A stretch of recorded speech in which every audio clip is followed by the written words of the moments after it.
Boa tarde, quarto ano!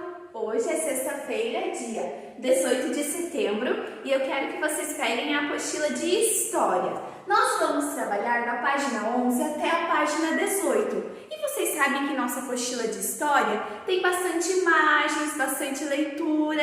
Então, páginas para resolver mesmo, nós temos apenas 3, com alguns exercícios. Os demais são apenas textos para compreendermos mais um pouquinho sobre a história do café. E lá no início da página 11 está escrito o seguinte: a exportação do café deu visibilidade ao Brasil como produtor do grão. Então, graças à grande exportação que o país começou de fazer, o Brasil foi visto como um grande produtor de grãos de café. E o país se tornou famoso por causa da boa qualidade do produto. As nossas terras são muito férteis, são muito boas para a agricultura. Então, o café tem grande visibilidade aqui no nosso país. E na seção lápis na mão, no exercício número 1, diz o seguinte: leia um trecho da letra de música composta por Jorge Benjor. Em 1727, um nobre chamado Palheta trouxe a cultura do... Que cultura que ele trouxe aqui para o nosso país? Tem uma linha para vocês escreverem. A cultura do café. Nós vimos que o Francisco de Melo Palheta, ele trouxe as primeiras mudas de café aqui para o Brasil, lá no estado do Pará, em 1727. Continuando. Planta maravilhosa e originária da Etiópia. Nós lemos também, eu tinha até mostrado na aula anterior, onde ficava a Etiópia lá no mapa, no continente africano. Então, de acordo com o texto e nossos estudos, responda às questões. A letra A era a planta maravilhosa, que o texto estava se referindo, que era o café. A letra B diz o seguinte: qual é a origem dessa planta maravilhosa? De onde originou-se o café? O café originou-se na Etiópia. Letra C. Como que essa planta chegou aqui ao Brasil? Quem que trouxe os primeiros grãos? Francisco de Melo Palheta trouxe as primeiras mudas de café para o Brasil em 1727. Número 2. Leia a imagem e a legenda correspondente. Aqui do ladinho, vocês olhem lá na apostila de vocês. A imagem diz o seguinte: café ou Brasil? De acordo com a leitura, assinale as afirmativas corretas. A legenda diz o seguinte: propaganda francesa de café brasileiro veiculada em 1936. No cartaz, lê-se a seguinte frase traduzida: uma nação de 45 milhões de habitantes, onde metade é especializada na produção de café. Café do Brasil. A França tinha uma produção própria de café e a chamava de café do Brasil? A França não tinha produção de café. A grande produção de café estava concentrada aqui no nosso país. Segunda alternativa: o café produzido no Brasil era exportado para a França? Sim, nós exportávamos aqui o café para os europeus. O café produzido no Brasil era de melhor qualidade? Sim, nós vimos que o café produzido no país era de boa qualidade, de ótima qualidade. Então agora vamos ler o que tem ali na página 12 e 13. A cafeicultura e os trabalhadores. A comercialização do café foi muito lucrativa para a economia brasileira. Havia grandes propriedades produtoras de café. Essas fazendas contavam com centenas de trabalhadores e também com um sistema de transporte específico para o carregamento e distribuição dessa mercadoria. No início da cafeicultura, a mão de obra utilizada era composta por escravizados. Algum tempo antes, africanos das etnias iorubás, Jeje, malês e bantus foram forçados a migrar para o Brasil. sendo transportados Então, eles eram transportados em navios, em péssimas condições, vinham pelo Oceano Atlântico, que banham a nossa costa. E aqui, vocês podem observar lá na apostila de vocês, nessa obra de Debret, ele representou diferentes etnias africanas, formas de culturas africanas diferentes. No Brasil, o trabalho forçado de escravizados já existia nos engenhos de cana-de-açúcar e na extração de ouro. Tempos depois, o trabalho de africanos também foi explorado no cultivo do café. Então, esses povos, os africanos, como nós já sabemos, eles foram trazidos aqui para o nosso país através de um processo chamado migração forçada. Eles não vieram por conta própria, eles foram obrigados a vir para trabalhar aqui na agricultura, na extração de minérios. Nas fazendas produtoras de café, esses trabalhadores realizavam diversas funções, tanto na lavoura quanto na casa dos proprietários das terras. Trabalhavam mais de 15 horas por dia, sendo vigiados por um capataz, e não tinham a liberdade de ir e vir. Toda essa exploração fez muitos escravos se revoltarem ou fugirem das propriedades rurais. Aqueles que eram capturados recebiam castigos severos. E nessa imagem aqui, vocês poderão observar, lá na apostila de vocês, a colheita e a separação dos grãos de café realizado por escravizados no Brasil. Continuando, a produção de café, todo o trabalho braçal e manual eram realizados por escravizados e envolvia desde o semeio e a colheita até o processo final. Não apenas peneirar e secar os grãos ao sol, mas também demoê-los, ensacá-los e transportá-los. Então, o processo até chegar na produção final ali do café prontinho, moído para nós, ele passa por diversos processos. Tem toda a produção, tem o plantio, o processo braçal, manual, tem a colheita, tem o semeio. Depois, eles tinham que peneirar, secar esses grãos ao sol, moer, ensacar e ainda transportar. Para ser consumido, o café deve ser torrado e moído. Antigamente, utilizava-se pilão para moer os grãos. Pilão é uma espécie de... como se fosse uma cuia, mas em tamanho gigante, um tamanho grande. E nós usamos esse bastão aqui, que é chamado de soquete, para moer os grãos. Hoje em dia já existem máquinas que moem o grão para nós. Não precisam mais serem socados assim no pilão. Mas antigamente existia o pilão. Eu, inclusive, conheço um pilão. Pergunte para os pais de vocês se eles conhecem. É muito provável que também conheçam. Ou se algum dos avós de vocês vivem no interior, eles também devem conhecer pilão e talvez utilizem eles até hoje.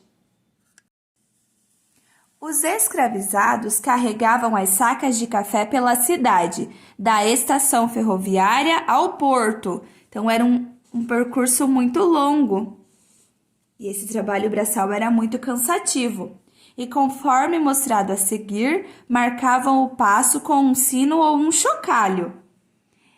Essa gravura de Joaquim Teve representa um grupo de escravizados carregando sacas de café pelas ruas do Rio de Janeiro até o Porto. O sucesso da produção do café brasileiro, além do tipo de solo apropriado, dependia do trabalho escravizado. Observe agora a imagem e responda às questões. Após a leitura, vamos resolver a seção interpretando ali da página 14. Observe esta foto. Nela estão retratadas 10 pessoas. Tem mulheres, tem adolescentes, tem homens. E eles estão trabalhando na colheita de café. Então, a questão número 1, a letra A, pergunta o seguinte: quantas pessoas foram fotografadas? Na fotografia foram fotografadas 10 pessoas. Dessas 10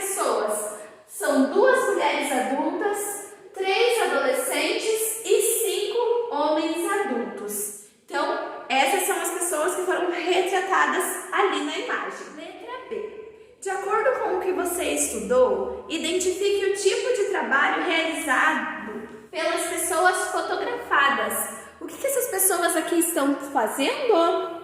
Nós já dissemos que elas estão sendo escravizadas e trabalhando na colheita de café. Exercício número 2. Em que condições os africanos eram transportados da África para o Brasil? Em que condições? Durante a longa viagem da África ao Brasil, os africanos eram transportados nos porões das embarcações. Durante esse período recebiam pouca e má alimentação. Então eles eram transportados em condições muito ruins, em condições precárias. Não eram bem tratados assim como os nobres. Vamos agora para o exercício número 3. Neste caça-palavras, encontre 6 palavras relacionadas às atividades de produção de café. Então, ali no caça-palavras, vocês deverão encontrar essas 6 palavras e também deverão escrevê-las naquelas 2 linhas ali abaixo. Então, transportar, peneirar, moer, torrar, colher e plantar. Todas relacionadas às atividades de produção do café. Chegada de imigrantes europeus.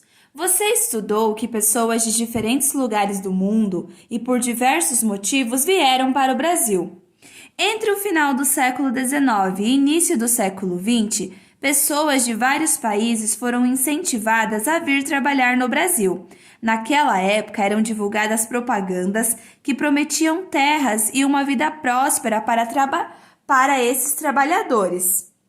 Você imagina os motivos que faziam com que as pessoas saíssem de seu país de origem para buscar uma vida melhor em outro lugar tão diferente? O que estaria acontecendo nesses países para que alguns habitantes decidissem migrar, mudar-se de um lugar para outro? Então, em muitos casos, as razões estavam relacionadas ao crescimento populacional, ao desemprego, a conflitos internos e à pobreza. Então, esses motivos levavam as pessoas a buscarem condições de vida melhor, migrar de um país para o outro. E aqui no Brasil estavam sendo ofertadas terras em troca de trabalho, então pessoas de vários outros países decidiram vir para cá. Então, o Brasil recebeu muitos imigrantes nesse período. Entre eles, italianos, ucranianos e também poloneses. Nessa imagem aqui, os imigrantes italianos chegavam ao porto da cidade de Santos e de lá se dirigiam à hospedaria de imigrantes na cidade de São Paulo. Depois, muitos deles se dirigiam via trem para o interior de São Paulo, onde trabalhariam nas fazendas produtoras de café. Muitos imigrantes tinham a intenção de voltar para o seu país de origem depois de enriquecer ou conquistar melhores oportunidades para a família. Entretanto, o que recebiam em dinheiro pelos trabalhos no Brasil não era o esperado e, por isso, diversos imigrantes permaneceram definitivamente no país, o que ocasionou, o que gerou essa nossa grande miscigenação, essa mistura de raças que nós temos aqui no Brasil.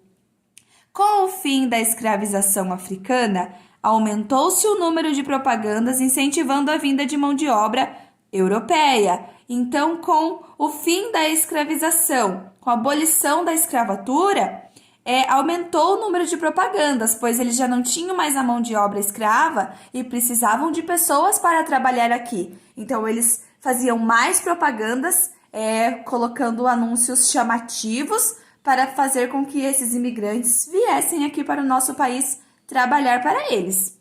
As viagens desses imigrantes, em sua maioria, eram custeadas, no caso que eram pagas, pelos fazendeiros que contratavam eles. Quando chegavam às terras onde iriam trabalhar, os imigrantes deveriam pagar pela passagem da Europa ao Brasil e também pelas acomodações, pelas roupas e pelos alimentos que recebiam.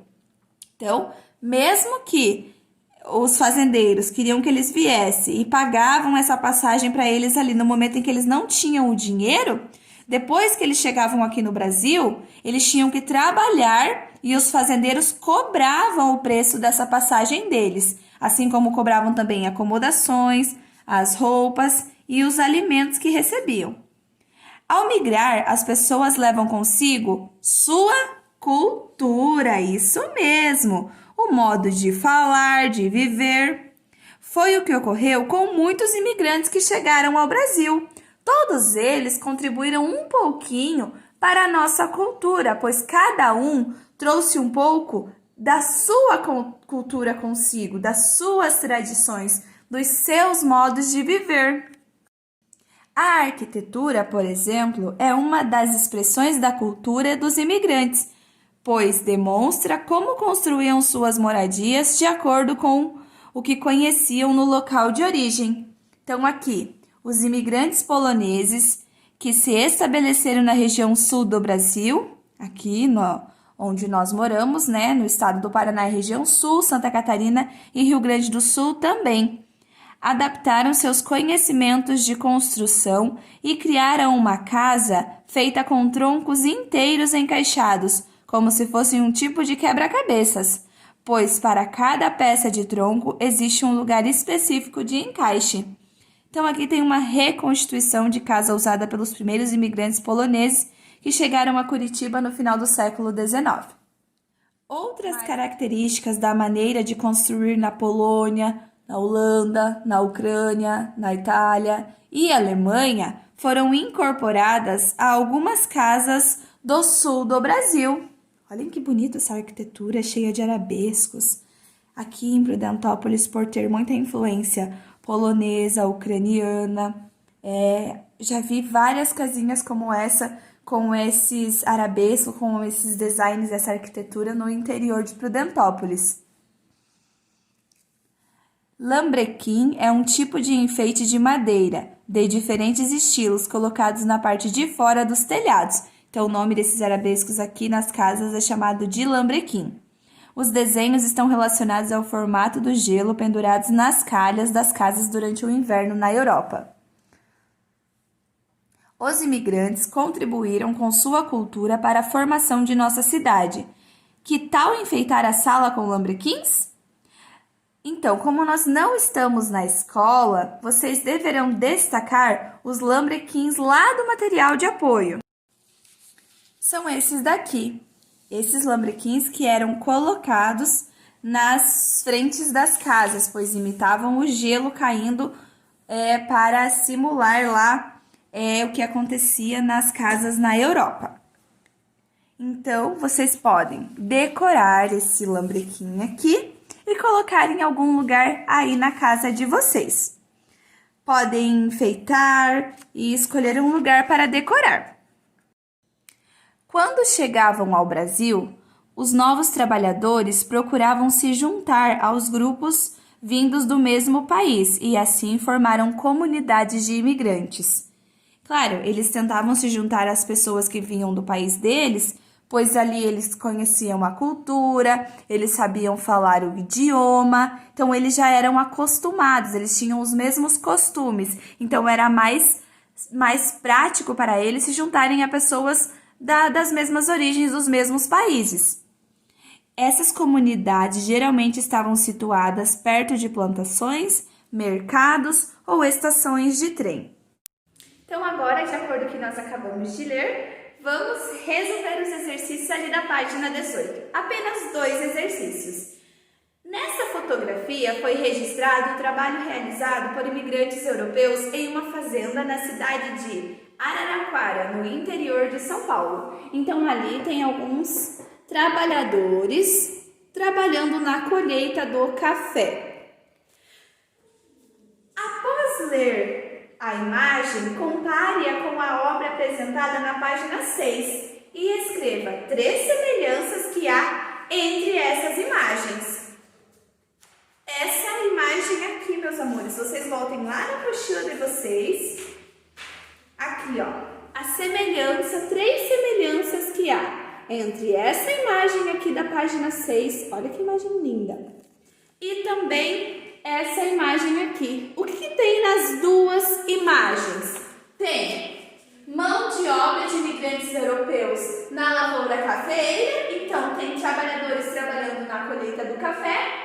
Tem também o transporte em carros de boi, nas duas imagens tem esse transporte, e também as vestimentas que são bem parecidas. Exercício número 2. Sobre a migração de mão de obra usada no cultivo do café no Brasil, marque X nas alternativas corretas. Os africanos, em sua maioria, migravam para o Brasil por iniciativa própria? Não, a gente já aprendeu que os africanos não vieram para o Brasil por vontade própria. Eles fizeram uma migração forçada no início da colonização do nosso país. Segunda opção. Os imigrantes que vieram da Europa geralmente não se separavam da família ao chegarem no Brasil. Não, eles não se separavam de seus familiares. 3. Os imigrantes receberam incentivos para que viessem trabalhar no Brasil? Sim. E por último, os escravizados não tinham liberdade de ir e vir e trabalhavam mais de 15 horas por dia. Sim, nós acabamos de ver que sim, que eles trabalhavam mais de 15 horas por dia. Então, por hoje é só. Até a nossa próxima aula. Um grande beijo!